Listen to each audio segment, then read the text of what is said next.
الحمد لله الذي لم يتخذ ولدا ولم يكن له شريك في الملك وخلق كل شيء فقدره تقديرا والصلاة والسلام على من بعثه الله بين يدي الساعة بشيرا ونذيرا اما بعد نبی صلی اللہ علیہ وسلم اس دنیا میں بشیر و نذیر بنا کر کے بھیجے گئے تھے۔ آپ صلی اللہ علیہ وسلم خوشخبری بھی سناتے تھے اور ڈراتے بھی تھے۔ نبی صلی اللہ علیہ وسلم نے اس دنیا کے اندر رونما ہونے والے فتنوں کے بارے میں آگاہ فرمایا ہے، اور آپ صلی اللہ علیہ وسلم نے بہت سارے فتنوں کے بارے میں ذکر کیا ہے۔ انہی میں سے ایک بہت بڑا فتنہ یہ دجال کا فتنہ ہے، اور دجال کا فتنہ اتنا بڑا فتنہ ہوگا کہ اس سے بڑا فتنہ نہ تو کبھی ہوا ہے اور نہ ہوگا، یعنی تخلیق آدم سے لے کر کے قیامت قائم ہونے تک یہ سب سے بڑا فتنہ ہوگا، دجال کا فتنہ۔ اس لیے نبی صلی اللہ علیہ وسلم نے اپنی امت کو اس کے بارے میں آگاہ کیا ہے، اس کے شر سے ڈرایا ہے، اور یہ بھی آپ صلی اللہ علیہ وسلم نے فرمایا ہے کہ جو بھی نبی دنیا کے اندر آیا ہے اس نے اپنی قوم کو اس کے بارے میں باخبر کیا ہے، اس کے شر اور فتنہ سے ڈرایا ہے۔ نبی صلی اللہ علیہ وسلم کی یہ بھی حدیث ہے کہ آپ صلی اللہ علیہ وسلم نے یہ فرمایا کہ ہر نبی نے اپنی قوم کو اس کے شر سے، اس کے فتنے سے آگاہ کیا ہے، لیکن میں تمہیں ایک ایسی بات بتلاتا ہوں جو کسی نبی نے اپنی قوم کو نہیں بتلایا ہے، اور وہ یہ ہے کہ یہ دجال کانا ہوگا اور اللہ کانا نہیں ہے۔ تو نبی صلی اللہ علیہ وسلم نے دجال کے بارے میں کھول کر کے بیان کر دیا ہے، تاکہ ایک ایمان والے کو اسے پہچاننے میں کوئی دقت اور پریشانی نہ ہو۔ یہاں تک آپ نے فرمایا کہ اگر تمہیں شک ہو، کچھ بھی ہو، تو اتنا جان لینا کہ یہ دجال کانا ہے اور اللہ کانا نہیں ہے۔ دجال کے بارے میں ایک حدیث ہے، اس حدیث کے بارے میں کچھ بتلانا چاہ رہا ہوں۔ حدیث صحیح مسلم کے اندر ہے، حدیث روایت کرنے والی فاطمہ بنت قیس ہے، اور اس حدیث کو حدیث جساسہ بھی کہا جاتا ہے۔ یہ حدیث جساسہ کے نام سے مشہور ہے، اور اس حدیث کے اندر تمیم داری کی ایک سچی کہانی ہے۔ یہ بہت ہی عظیم حدیث ہے، اور اس حدیث کے اندر نبی صلی اللہ علیہ وسلم کی علامت نبوت کا بھی ذکر ہے کہ نبی صلی اللہ علیہ وسلم نے آنے والے دنوں کے بارے میں بتلایا، اور آپ صلی اللہ علیہ وسلم صحابہ کو اس کے بارے میں بتلایا کرتے تھے۔ صحیح مسلم کے اندر یہ حدیث 2942 نمبر پر ہے، 2942 میں فاطمہ بنت قیس، یہ ضحاک بن قیس رضی اللہ تعالی عنہ کی یہ بہن تھی، اور یہ وہی ہے کہ جس نے نبی صلی اللہ علیہ وسلم سے یہ کہا کہ نبی صلی اللہ علیہ وسلم میرے پاس نکاح کے لیے پیغام فلاں نے بھیجا ہے، تو میں کس سے نکاح کروں؟ تو نبی صلی اللہ علیہ وسلم نے کہا کہ اسامہ بن زید سے کرو۔ عبد الرحمن بن عوف اور دوسرے جو تھے اس نے پیش کیا، تو نبی صلی اللہ علیہ وسلم نے کہا کہ اسامہ بن زید سے کر لو۔ یہ عدت میں تھی۔ یہ بیان کرتے ہیں کہ ایک دن نبی صلی اللہ علیہ وسلم کے منادی اعلان کیے کہ نماز کے لیے آ جاؤ، جمع ہو جاؤ، تو یہ کہتی ہے کہ میں بھی مسجد گئی اور میں نماز پڑھی، اور نماز میں یہ کس صف میں تھی وہ بیان کرتی ہیں کہ میں عورتوں کی جو صف ہوتی ہے نا، اگلی صف میں تھی۔ مردوں کے صف سے پیچھے جو عورت کی جو پہلی صف ہوتی ہے اس صف میں یہ تھی۔ اس کے بعد نبی صلی اللہ علیہ وسلم نماز پڑھائے۔ نماز پڑھانے کے بعد نبی صلی اللہ علیہ وسلم منبر پر تشریف لے گئے، اور آپ صلی اللہ علیہ وسلم ہنس رہے تھے آپ۔ پھر آپ صلی اللہ علیہ وسلم نے یہ کہا کہ ہر آدمی اپنی اپنی جگہ بیٹھا رہے۔ پھر آپ صلی اللہ علیہ وسلم نے کہا کہ کیا تم جانتے ہو کہ کس وجہ سے میں نے تم سب کو یہاں اکٹھا کیا ہے، کس لیے میں بلوایا ہے؟ تو صحابہ نے کہا کہ اللہ اور اس کے رسول ہی بہتر جانتے ہیں۔ تو نبی صلی اللہ علیہ وسلم نے یہ کہا کہ میں کسی ترہیب یا ترغیب کے لیے جمع نہیں کیا ہوں۔ ترغیب یعنی رغبت دلانے کو کہا جاتا ہے، جنت کی چاہت دلانا، جنت کی طرف ابھارنا۔ اور ترہیب جہنم سے بھگانا، اللہ کے عذاب سے ڈرانا، جیسا کہ قرآن میں اللہ تعالیٰ نے فرمایا ہے مومنوں کے بارے میں کہ جو اللہ کو پکارتے ہیں وَيَدْعُونَنَا رَغَبًا وَرَهَبًا، کہ وہ ہمیں پکارتے ہیں رغبت اور رہبت کو اختیار کرتے ہوئے، یعنی جنت کے اندر جو کچھ اللہ رب العالمین نے مومنوں کے لیے تیار کر رکھا ہے، مومن اللہ رب العالمین سے اس کی امید رکھتے ہیں اور اللہ کی عبادت کرتے ہیں، اور جہنم میں جو عذاب ہے اس عذاب سے ڈرتے ہیں، اللہ سے پناہ طلب کرتے ہیں۔ تو نبی صلی اللہ علیہ وسلم نے فرمایا میں کسی رغبت یا رہبت کے لیے یہاں اکٹھا نہیں کیا ہوں، بلکہ میں یہ بتلانے کے لیے یہاں جمع کیا ہوں کہ جو میں بات تمہیں مسیح الدجال کے بارے میں بتلایا کرتا تھا، اسی بات کے عین موافق تمیم داری کی یہ بات ہے جو اس نے مجھ سے بیان کیا ہے، اور جو اس نے مجھے بات بتلائی ہے وہی بات بتلانے کے لیے کہ دیکھو جو بات میں تمہیں مسیح الدجال کے بارے میں، اس کے فتنے کے بارے میں جو میں بتلایا کرتا تھا، یا دجال کے بارے میں تمہیں بتلاتا تھا کہ دجال آئے گا اور دجال دنیا کے اندر جو کچھ کرے گا وہ کرے گا، تو یہ تمیم داری کے بارے میں نبی صلی اللہ علیہ وسلم نے بتلایا کہ یہ تمیم داری جو کہ پہلے نصرانی تھے، یہ میرے پاس آئے، بیعت کیے، اسلام لیے، اور اس نے یہ بتلایا کہ ہم لوگ قبیلہ لخم اور جذام کے ساتھ، یعنی 30 لوگوں پر مشتمل یہ جماعت تھی، 30 لوگ تھے اس میں۔ تمیم داری نے یہ بیان کیا کہ ہم لوگ سمندر میں کشتی میں بیٹھے، اور جیسے ہی سمندر میں بیٹھے، کشتی میں سوار ہوئے، تو لہر کی وجہ سے 1 مہینے تک ہم سمندر میں گھومتے رہے، 1 مہینے تک، اور موج میں ادھر ادھر جاتے رہے۔ پھر 1 مہینے کے بعد ایک جگہ یہ کشتی رکتی ہے، اس طرف جاتی ہے کہ جدھر سورج ڈوبتا ہے، مغرب کی طرف یہ کشتی رکتی ہے، تو وہ کہتے ہیں کہ وہاں سے ہم اتر کر کے ایک چھوٹی کشتی میں سوار ہو کر کے کنارے میں گئے، جزیرہ میں گئے، ایک جزیرہ میں۔ چونکہ سمندر میں جو بڑی بڑی کشتیاں ہوتی ہیں وہ کنارے تک نہیں جا سکتی ہیں، کیونکہ کنارے تک مان لے پانی نہیں ہے تو پھر کشتی نہیں جا سکتی، تو کنارے تک پہنچانے کے لیے چھوٹی چھوٹی کشتیاں ہوتی ہیں۔ تو کہتے ہیں کہ چھوٹی کشتی میں ہم سوار ہو کر کے جزیرہ میں آئے، اور وہاں جیسے ہی آئے تو وہاں ہم نے ایک جانور کو دیکھا۔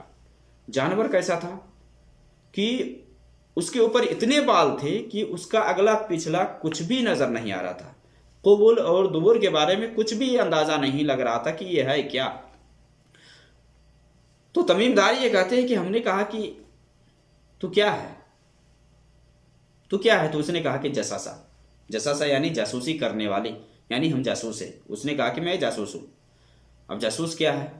تو اس نے کہا یہ جساسا کیا ہے، یعنی یہ جو لوگ تھے، اس نے کہا کہ یہ جساسا ہے کیا، یہ کیا ہے؟ پھر اس نے یہ کہا کہ دیکھو دیر میں ایک آدمی تم لوگوں سے ملنے کا مشتاق ہے، تم لوگوں سے ملنا چاہتا ہے، دیر میں ایک آدمی ہے۔ تو جیسے ہی اس نے دیر میں ایک آدمی کا ذکر کیا تو یہ کہتے ہیں کہ ہمیں یہ ڈر لاحق ہوا، یہ خوف ہوا کہ کہیں یہ بھوتنی نہ ہو، یہ شیطان نہ ہو۔ پھر تمیم داری کہتے کہ ہم لوگ گئے، دیر میں گئے، تیزی میں گئے۔ جیسے ہی تیزی میں دیر کہا جاتا ہے بت خانے کو، یا مان لے کہ جو نصرانی وغیرہ کے جو یہ عبادت خانے ہوتے ہیں نا وہ ہے، یا یہاں مراد یہ بھی ہے کہ جہاں وہ بدھا ہوا تھا وہ شخص تھا نا، اس جگہ کو دیر کہا جاتا ہے۔ تو دیر میں یہ گئے کرے کہ جیسے اس نے کہا کہ اندر میں دیر میں ایک آدمی ہے جو تم لوگوں سے ملنا چاہتا ہے، تو یہ کرے کہ ہم تیزی سے وہاں گئے۔ جیسے ہی تیزی سے وہاں پہنچے تو ایک بہت عظیم آدمی کو ہم نے دیکھا، بہت عظیم آدمی، یعنی بڑا آدمی تھا۔ اور کیا تھا کرے کہ اس کے ہاتھ گردن سے بدھے ہوئے تھے، ہاتھ اس کے گردن سے بدھے ہوئے تھے، اور اسی طرح سے دونوں جان ٹخنوں سمیت یہ بدھے ہوئے تھے، لوہے کے زنجیر سے یہ جکڑا ہوا تھا بندہ۔ تو جب یہ وہاں پہنچتے ہیں یہ لوگ تو کہتے ہیں کہ تم کون ہو، تم کون ہو؟ تو اس نے کہا کہ اب یہاں آ گئے ہو، ہمارے بارے میں تمہیں پتہ لگ ہی گیا ہے، تو تم کو معلوم ہو جائے گا کہ میں کون ہوں نہیں ہوں، تو تم پہلے بتلاؤ کہ تم لوگ ہو کون۔ یہ کہتے کہ ان لوگوں نے یہ کہا کہ ہم عرب کے رہنے والے ہیں، ہم لوگ عربی ہیں، اور ہم لوگ کشتی میں سوار ہوئے، اور کشتی میں جب سوار ہوئے تو 1 مہینے تک موج کی وجہ سے کشتی سمندر میں گھومتی رہی، اور پھر لاسٹ میں آ کر کے آپ کے جزیرے پہ آ کر کے کشتی رکی، اور ایک چھوٹی کشتی میں سوار ہو کر کے ہم یہاں کنارے آئے تو وہاں ایک جانور کو ہم نے دیکھا، تو اس سے ہم نے کہا کہ تو کون ہے؟ تو اس نے کہا کہ جساسا ہوں، جساسا ہوں۔ تو اس نے کہا کہ جساسا کیا ہے؟ یعنی کہا کہ ہم نے اس سے پوچھا کہ جساسا کیا ہے؟ تو اس نے کہا کہ دیر میں ایک آدمی ہے جو تم لوگوں سے ملنا چاہتا ہے، تو ہم اس کے پیچھے بھاگتے ہوئے آئے ہیں، تیزی میں آئے ہیں، تو آپ کو دیکھ رہے ہیں یہ۔ تو اس نے جو بدھا ہوا تھا اس نے کہا کہ اچھا بتاؤ کہ بیسان کے نخلستان کا کیا حال ہے؟ یہ فلسطین میں ایک شہر ہے، ایک مال باغ ہے جہاں کھجور پیدا ہوتا ہے، تو اس کے بارے میں اس نے پوچھا کہ بیسان کے نخلستان کے بارے میں بتلاؤ کہ اس میں، تو اس نے کہا کہ کیا اس کے بارے میں ہم بتلائیں، اس کے بارے میں آپ کیا جاننا چاہتے ہیں؟ تو اس نے کہا کہ یہ بتلاؤ کہ اس باغ کے اندر پھل پیدا ہوتا ہے کہ نہیں ہوتا ہے، پھل آ رہا ہے کہ نہیں آ رہا ہے؟ تو لوگوں نے کہا کہ ہاں پھل تو بہت آ رہا ہے، پھل آ رہا ہے۔ تو اس نے کہا کہ قریب ہے کہ وہ باغ پھل دینا بند کر دے گا۔ پھر اس نے ایک اور سوال کیا کہ بحیرہ طبریہ کے بارے میں بتلاؤ کیا حال ہے؟ بحیرہ طبریہ یعنی چھوٹی نہر، اس کے بارے میں بتلاؤ کہ اس میں پانی ہے یا نہیں۔ یعنی انہوں نے پوچھا کہ آپ اس کے بارے میں کیا پوچھنا چاہتے ہیں، کیا جاننا چاہتے ہیں؟ تو اس نے کہا کہ اس کے اندر پانی ہے یا نہیں ہے۔ تو لوگوں نے کہا کہ ہاں اس کے اندر پانی ہے، بہت پانی ہے۔ تو اس نے کہا کہ قریب ہے کہ اس کا پانی ختم ہو جائے گا، اس نہر کے اندر جو پانی ختم ہو جائے گا، بحیرہ طبریہ کا جو پانی ہے وہ خشک ہو جائے گا۔ پھر اس نے ایک اور سوال کیا، سوال یہ کیا کہ عین زغر کے بارے میں بتاؤ۔ عین زغر، عین چشمہ کو کہا جاتا ہے عربی میں، عین یعنی زغر، یہ بھی شام کے اندر ایک شہر ہے۔ تو اس نے پوچھا کہ اس چشمہ کے بارے میں بتلاؤ۔ تو لوگوں نے کہا کہ اس کے بارے میں کیا بتلا ہے؟ تو کہا کہ اس کے اندر پانی ہے یا نہیں ہے، لوگ اس پانی سے کھیتی کر رہے ہیں یا نہیں کر رہے ہیں؟ تو لوگوں نے جواب دیا کہ ہاں اس کے اندر پانی تو بہت ہے، پانی بھرا ہوا ہے، لوگ اسے کھیتی کر رہے ہیں۔ پھر اس نے ایک اور سوال کیا کہ نبی امی کے بارے میں بتلاؤ، نبی امی یعنی نبی صلی اللہ علیہ وسلم کے بارے میں بتلاؤ کہ اس کا کیا حال ہے، کہاں ہے، نہیں ہے، کیا ہے؟ تو لوگوں نے کہا کہ وہ تو ابھی مکہ سے ہجرت کر کے یثرب گئے ہیں۔ یثرب یہ مدینہ کا پرانا نام ہے، یثرب پہنچے ہیں۔ اور پھر یہ بھی اس نے کہا کہ کیا عرب کے لوگ ان سے لڑائی بھی کیے ہیں؟ تو لوگوں نے کہا کہ ہاں لڑائی کیے ہیں۔ پھر کیا ہوا؟ تو لوگوں نے کہا کہ ان کو غلبہ حاصل ہوا، کافروں پر غلبہ حاصل ہوا۔ اس طرح سے وہ سوالات کرتے گئے۔ پھر اس نے لاسٹ میں یہ کہا کہ لوگوں کے لیے خیر اسی میں ہے کہ اس کی تابعداری کرے، نبی کی تابعداری کرے۔ پھر اس نے بتایا کہ اب میں بتلاتا ہوں کہ میں کون ہوں۔ پھر اس نے یہ بتلانا شروع کیا کہ میں مسیح ہوں۔ مسیح کس کو کہا جاتا ہے؟ مسیح یعنی اس کی ایک آنکھ، یہ چونکہ دجال ہے نا، اس کا ایک آنکھ بالکل نہیں ہوگی، ایک آنکھ نہیں ہوگی اس کی، اور آنکھ مٹی ہوئی ہوگی۔ تو ایک تو یہ ہے کہ اس کی آنکھ مٹی ہوئی ہوگی، ممسوح کے معنی میں ہے، یا یہ بھی ہے کہ مسیح کے حوالے سے کہ یہ 40 دن دنیا کے اندر رہے گا اور دنیا کے ہر کونے کونے میں پہنچ جائے گا، صرف مکہ مدینہ اور کچھ اور مقامات ہیں وہاں یہ نہیں جائے گا، ورنہ ہر جگہ 40 دن میں یہ گھوم جائے گا۔ یہ تو کہا کہ میں مسیح ہوں۔ عیسیٰ علیہ السلام کو بھی مسیح کہا جاتا ہے۔ مسیح اس ناحیے سے وہاں اسم فاعل کے معنی میں ہے، یعنی پھیرنے والے، کہ وہ جب مریض کے جسم پر ہاتھ پھیرتے تھے نا تو مریض ٹھیک ہو جاتا تھا۔ تو یہ اس نے کہا کہ میں مسیح ہوں اور قریب ہے کہ مجھے نکلنے کی اجازت مل جائے، اور میں جب نکلوں گا تو دنیا کے ہر کونے میں پہنچوں گا، ہر جگہ، اور 40 دن میں دنیا کا سیر کر لوں گا۔ صرف مکہ اور مدینہ میں میرے لیے داخلہ منع ہے، مکہ اور مدینہ کے اندر میں داخل نہیں ہو سکتا۔ جب بھی میں داخل ہونے کی کوشش کروں گا تو مدینہ اور مکہ کے ہر دروازے کے اوپر یا ہر دروازے پر فرشتہ وہاں ننگی تلوار لے کر کے ہوں گے اور وہ مجھے داخل نہیں ہونے دیں گے۔ ایک حدیث کے اندر آتا ہے، مسند احمد کی حدیث ہے، کہ دجال کا دخول جہاں جہاں منع ہے اس میں سے مکہ اور مدینہ ہے ہی، جیسا کہ مسند احمد کے اندر وہ حدیث ہے، اور یہ جو حدیث ہے صحیح مسلم کی، اس میں ہے کہ مکہ اور مدینہ کے اندر یہ داخل نہیں ہوگا، بلکہ دوسری روایت کے اندر ہے کہ یہ 4 جگہوں میں 4 مقامات میں داخل نہیں ہو سکے گا۔ ایک تو مکہ ہے اور مدینہ ہے، اسی طرح سے مسجد اقصی ہے اور مسجد طور ہے۔ تو مکہ اور مدینہ کے اندر مجھے داخلہ نہیں ملے گا، میں داخل نہیں ہو سکوں گا۔ جب بھی داخل ہونے کی کوشش کروں گا تو فرشتے مجھے روکیں گے اور داخل نہیں ہونے دیں گے۔ نبی صلی اللہ علیہ وسلم کے بارے میں فاطمہ بنت قیس رضی اللہ تعالی عنہ بیان فرماتی ہے کہ نبی صلی اللہ علیہ وسلم نے چھڑی کو منبر پر مارتے ہوئے فرمایا کہ یہ طیبہ ہے، یہ طیبہ ہے، یہ طیبہ ہے۔ مدینہ کو طیبہ بھی کہا جاتا ہے، یہ طیبہ ہے۔ اور آپ صلی اللہ علیہ وسلم نے صحابہ سے کہا کہ کیا میں تمہیں اس کے بارے میں پہلے آگاہ نہیں کرتا تھا؟ اور یہ جو بات تمیم داری کی جو بات ہے میری بات کے عین موافق ہے جو میں تمہیں دجال کے بارے میں بتلایا کرتا تھا۔ اور آپ صلی اللہ علیہ وسلم نے فرمایا کہ دیکھو کہ یہ جو بات ہے کیا حق نہیں ہے؟ تو صحابہ نے کہا کہ ہاں حق ہے، صحیح ہے، آپ بتلایا کرتے تھے اور یہ بات ویسی ہے جیسے کہ آپ بتلایا کرتے تھے۔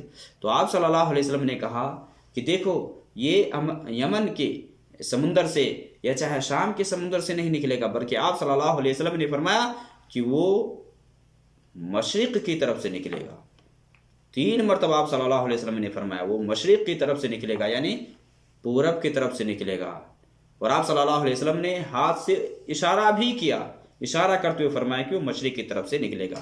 ایک حدیث کے اندر ہے، صحیح مسلم ہی کے اندر ہے، کہ جس میں نبی صلی اللہ علیہ وسلم نے فرمایا کہ یہ عراق اور شام کے ایک راستے سے نکلے گا۔ صحیح مسلم کی حدیث ہے، نواس بن سمان رضی اللہ تعالیٰ عنہ کی، اس میں ذکر ہے کہ عراق اور شام کے ایک راستے سے نکلے گا۔ جبکہ دوسری اور بھی روایت ہے کہ جس میں ہے کہ نبی صلی اللہ علیہ وسلم نے فرمایا کہ یہ مشرق کی طرف سے نکلے گا۔ اور مشرق میں کہاں سے نکلے گا؟ جیسا کہ ترمذی وغیرہ کے اندر حدیث ہے کہ یہ اصفہان سے، خراسان جس کو کہا جاتا ہے، یہ ایران کا علاقہ ہے، یہاں سے اصبہان اس کو کہا جاتا ہے، اصفہان خراسان، یہ وہیں سے نکلے گا۔ یہ دجال پورب کی طرف سے نکلے گا۔ تو یہ دجال ہے جس کے بارے میں نبی صلی اللہ علیہ وسلم نے صحابہ کو بتلایا، اور حضرت فاطمہ بنت قیس رضی اللہ تعالیٰ عنہ بیان فرماتی ہیں کہ میں نے اس حدیث کو نبی صلی اللہ علیہ وسلم سے حفظ کر لیا، یاد کر لیا اس کو۔ تو یہ دجال کے بارے میں نبی صلی اللہ علیہ وسلم نے، اور اس میں تمیم داری رضی اللہ تعالیٰ عنہ کی ایک سچی کہانی کا ذکر ہے جو انہوں نے نبی صلی اللہ علیہ وسلم کو بتلایا، اور نبی صلی اللہ علیہ وسلم نے اس کے بارے میں صحابہ کو آگاہ کیا۔ اب دجال گویا کہ موجود ہے، اس حدیث کی روح سے کہ دجال یہ موجود ہے۔ اللہ رب العالمین کا جب حکم ہوگا تو وہ نکلے گا، جب اللہ کا حکم ہوگا، اور یہ قیامت سے پہلے آئے گا۔ قیامت کی بڑی بڑی نشانیوں میں سے دجال ہے۔ ہاں، دجال کے بارے میں کچھ روایت کے اندر آتا ہے کہ ابن سیاد کے بارے میں، ابن سیاد یہ مدینہ کا ایک یہودی تھا جس کے اندر دجال کے بہت سارے اوصاف پائے جاتے تھے، بہت سارے اوصاف، اور نبی صلی اللہ علیہ وسلم پر اس کا معاملہ بالکل مشکوک رہا۔ آپ صلی اللہ علیہ وسلم کو اس کے بارے میں کوئی وحی نہیں کی گئی، جس کی وجہ سے آپ صلی اللہ علیہ وسلم اس کے معاملے کے سلسلے میں کوئی حتمی فیصلہ نہیں کر سکے یہ کہ یہ ہے کیا، دجال ہے یا نہیں ہے۔ ہاں، اس کے اندر دجال کی صفت تھی، یا اس کے بارے میں علماء نے لکھا ہے کہ یہ دجالوں میں سے ایک دجال تھا، ابن سیاد، جس کو سعد کہا جاتا ہے، سعد اس کا نام تھا۔ صحیح مسلم کے اندر عبداللہ ابن عمر رضی اللہ تعالیٰ عنہما بیان فرماتے ہیں کہ حضرت عمر رضی اللہ تعالیٰ عنہ نبی صلی اللہ علیہ وسلم کے ساتھ ایک قلعہ کے پاس گئے جہاں ابن سیاد بچوں کے ساتھ کھیل رہا تھا، اور یہ بلوغت کے قریب تھا یا بالغ ہو گیا تھا۔ نبی صلی اللہ علیہ وسلم چپکے سے گئے اور اس کے پیٹھ پر ہاتھ مارا آپ نے، اور ہاتھ مارتے ہوئے آپ صلی اللہ علیہ وسلم نے کہا کہ کیا تم گواہی دیتے ہو کہ میں اللہ کا رسول ہوں، میں رسول اللہ ہوں؟ تو ابن سیاد یہ جو ساتھ تھا نا، دیکھنے لگا، اسے دیکھنے لگا، غور سے دیکھا، دیکھ کر کے اس نے یہ کہا کہ آپ امیوں کے رسول ہیں، آپ امیوں کے رسول ہیں۔ اور پھر اس نے یہ کہا کہ کیا آپ گواہی دیتے ہیں کہ میں رسول ہوں، مجھے رسول ہونے کی گواہی دیتے آپ؟ نبی صلی اللہ علیہ وسلم نے کہا کہ آمنت باللہ و برسولہ، کہ تو رسول کیسے ہو سکتا ہے؟ میں اللہ پر اور اس کے رسولوں پر ایمان رکھتا ہوں، تو کیسے رسول ہو سکتا ہے؟ تو پھر نبی صلی اللہ علیہ وسلم دیکھیے اس کے حالات سے واقف ہونے کے لیے بہت آپ نے کوشش بھی کی، پھر نبی صلی اللہ علیہ وسلم اس کو جانچنے کے لیے یہ بھی کہا کہ نبی صلی اللہ علیہ وسلم اپنے جی میں، اپنے دل میں کچھ چھپا رکھے تھے، پھر آپ صلی اللہ علیہ وسلم اسے کہا کہ میں کچھ چھپا رکھا ہوں، بتلا سکتا ہے؟ تو اس نے کہا کہ دکھ، یعنی نبی صلی اللہ علیہ وسلم سورہ دخان اپنے جی میں چھپا رکھے تھے، من میں سورہ دخان، تو اس نے کہا دکھ، تو نبی صلی اللہ علیہ وسلم نے کہا کہ حد سے آگے مت بڑھو، یعنی اشارہ اس نے کیا، وہ یعنی اس کے اندر کہانت والی بات تھی، یہ کاہن بھی تھا۔ نبی صلی اللہ علیہ وسلم نے کہا کہ حد میں رہو، حد سے آگے مت بڑھو۔ پھر حضرت عمر رضی اللہ تعالیٰ عنہ نے یہ بھی کہا کہ نبی صلی اللہ علیہ وسلم آپ مجھے اجازت دیں تو میں اس کی گردن اڑا دوں، قتل کر دوں۔ نبی صلی اللہ علیہ وسلم نے کہا کہ اگر یہ دجال ہے تو قتل نہیں کر سکتا ہے، اور اگر دجال نہیں ہے تو اسے قتل کرنے میں کوئی فائدہ نہیں ہے۔ نبی صلی اللہ علیہ وسلم کے سامنے اس کا معاملہ کھل کر کے نہیں آیا کہ یہ دجال تھا یا نہیں تھا۔ پھر اسی طرح سے صحیح مسلم کے اندر ایک اور حدیث ہے جس میں سالم بن عبداللہ وہ روایت کرتے ہیں کہ عبداللہ ابن عمر رضی اللہ تعالی عنہما نے، یعنی انہوں نے سنا کہ نبی صلی اللہ علیہ وسلم ایک باغ میں گئے چھپ کر کے۔ سالم وہ بیان کرتے ہیں کہ انہوں نے عبداللہ ابن عمر سے انہوں نے سنا کہ نبی صلی اللہ علیہ وسلم ایک صحابی یعنی ابی بن کعب کے ساتھ ایک باغ کے اندر گئے، جس باغ کے اندر یہ ابن سیاد تھا، یہ ساتھ تھا۔ آپ صلی اللہ علیہ وسلم اس کے حالات سے واقف ہونا چاہتے تھے، پتہ لگانا چاہتے تھے کہ یہ واقعی میں دجال ہے یا نہیں ہے۔ تو یہ چھپ کر کے ٹہنیوں میں چھپتے ہوئے نبی صلی اللہ علیہ وسلم جا رہے تھے، اور یہ جو ابن سیاد تھا ایک چادر سے اپنے آپ کو چھپایا ہوا تھا اور سویا تھا، کوئی گنگنا رہا تھا کچھ اس طرح کی بات۔ تو چھپ کر کے نبی صلی اللہ علیہ وسلم جا رہے تھے، تو ابن سیاد کی جو ماں ہے اس نے نبی صلی اللہ علیہ وسلم کو دیکھ لیا، اور جیسے ہی نبی صلی اللہ علیہ وسلم کو اس نے دیکھا تو اس نے کہا کہ ابن سیاد یہ محمد ہے، یہ آ رہے ہیں۔ تو وہ اٹھ کھڑا ہوا۔ نبی صلی اللہ علیہ وسلم نے فرمایا کہ اگر اس کی ماں نہیں بولتی، نہیں بتلاتی تو آج معاملہ واضح ہو جاتا کہ یہ کیا تھا۔ تو ابن سیاد کے بارے میں کہ یہ ابن سیاد اصل دجال نہیں ہے، اصل دجال کہ جس کے بارے میں صحیح مسلم کے اندر، کیونکہ نبی صلی اللہ علیہ وسلم کو جب بتلا دیا گیا، بعد میں جب معاملہ آپ کے سامنے واضح ہو گیا کہ دجال فلاں ہے، تو آپ صلی اللہ علیہ وسلم نے اس دجال کے بارے میں آپ نے بتلایا، جیسا کہ تمیم داری رضی اللہ تعالیٰ عنہ نے نبی صلی اللہ علیہ وسلم کے پاس آ کر کے اسلام لائے اور نبی صلی اللہ علیہ وسلم سے واقعہ بیان کیے۔ تو یہ دجال ہے جو کہ دجال اکبر ہے، یہ سب سے بڑا دجال ہے جو کہ قرب قیامت نکلے گا اور دائیں بائیں ہر طرف ہنگامہ مچائے گا یہ۔ تو ابن سیاد کے بارے میں یہی ہے کہ نبی صلی اللہ علیہ وسلم کے سامنے اس کا معاملہ بالکل واضح نہیں ہوا اور وہی اس کے بارے میں خاموش رہی۔ تو دجال جو دجال اکبر ہے وہ قید ہے، جیسا کہ صحیح مسلم کی حدیث ہے، اور دجال یہ ابھی موجود ہے، دجال موجود ہے، اور جب اللہ رب العالمین کا حکم ہوگا تو وہ نکلے گا۔ دجال سے دیکھیے نبی صلی اللہ علیہ وسلم نے بچنے کے جو طریقے بتلائے ہیں کہ دجال جب نکلے تو آدمی کو چاہیے کہ دجال سے بھاگے، بچے، اس کے سامنے میں نہ آئے، کیونکہ اس کے ہاتھ پر ایسی چیزیں ہوں گی نا کہ وہ شکوک و شبہات میں ڈال دے گا، شکوک و شبہات میں آدمی مبتلا ہو جائے گا۔ اس لیے آپ صلی اللہ علیہ وسلم نے فرمایا کہ کنارہ کشی اختیار کرے۔ اسی طرح سے آپ صلی اللہ علیہ وسلم نے فرمایا کہ یعنی پہلی چیز ہے کہ دجال جب آ جائے نا تو اس کے سامنے جانے کی کوشش ہی نہ کرے۔ اس کے ہاتھ میں جنت بھی جہنم بھی سب کچھ ہے، اس کے ہاتھ میں پانی بھی ہوگا، جب چاہے گا بارش برسانا وہ بارش برسائے گا، جہاں چاہے گا بارش روکنا روک دے گا، زمین سے اناج نکالے گا۔ یہ دجال کا فتنہ بہت بڑا فتنہ ہوگا، بہت بڑا فتنہ ہوگا۔ تو آپ صلی اللہ علیہ وسلم نے فرمایا کہ اس کا اگر زمانہ کوئی پالے تو اسے کنارہ کشی اختیار کرے، بھاگنے کی کوشش کرے، اس کے سامنے نہ جائے، اور اگر آمنے سامنے ہو جائے، سامنے آ جائے تو وہاں نبی صلی اللہ علیہ وسلم نے فرمایا کہ سورہ کہف کی ابتدائی آیات پڑھے، بعض روایت کے اندر ابتدائی 10 آیات یا آخری کے 10 آیات پڑھے، یہ بچنے کے لیے، دجال سے بچنے کے لیے۔ اسی طرح سے نبی صلی اللہ علیہ وسلم کی حدیث ہے، جیسا کہ نبی صلی اللہ علیہ وسلم نماز میں دجال کے فتنے سے پناہ طلب کرتے تھے اللہ رب العالمین سے، اللہم انی اعوذ بک من عذاب جہنم ومن عذاب القبر ومن فتنة المحیا والممات ومن شر فتنة المسیح الدجال۔ مسیح دجال کی فتنہ سے نبی صلی اللہ علیہ وسلم پناہ طلب کرتے تھے، پناہ مانگتے تھے۔ تو یہ دجال کا جو فتنہ ہوگا یہ بہت بڑا فتنہ ہے۔